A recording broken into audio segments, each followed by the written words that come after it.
People didn't try to particularly cover their crimes, and even all the way through the trial they wore them, at least the leaders, as a badge of pride. They were talking that they didn't regret doing what they did at all. Much of the case had been built on their own admissions of guilt as well, so in that way it wasn't surprising after all that they would be convicted.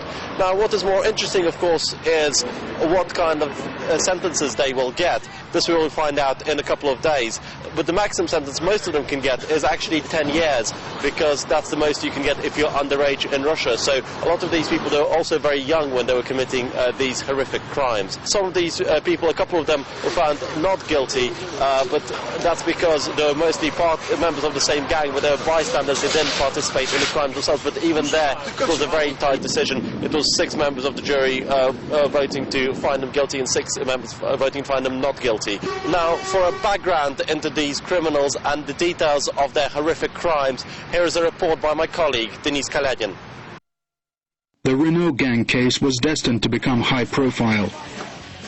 According to the prosecution, 7 teenagers led by Arthur Renault and Pavel Skachevsky committed at least 20 racially motivated murders and 12 murder attempts. The young men picked individuals of non-Slavic appearance, beat and stabbed them.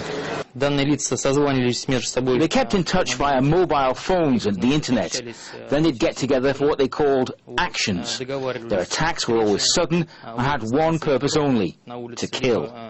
This brutal stabbing of a man from Tajikistan captured on CCTV is just one of them. But despite its high-profile nature, the trial was held behind closed doors. Because one of the accused is underage, according to Russian legislation, the case will be closed to the public. The trial is one of many making headlines in Russia, which involve xenophobia and racism. According to Russian human rights groups, 69 people were killed in racially motivated crimes in the first half of 2008, more than the whole of last year. 70,000 people are believed to be members of various right-leaning extremist groups, a tendency which has led an annual increase in attacks on foreigners of 20%. Yet more and more cases are coming to court, and guilty verdicts are drawing lengthy prison sentences.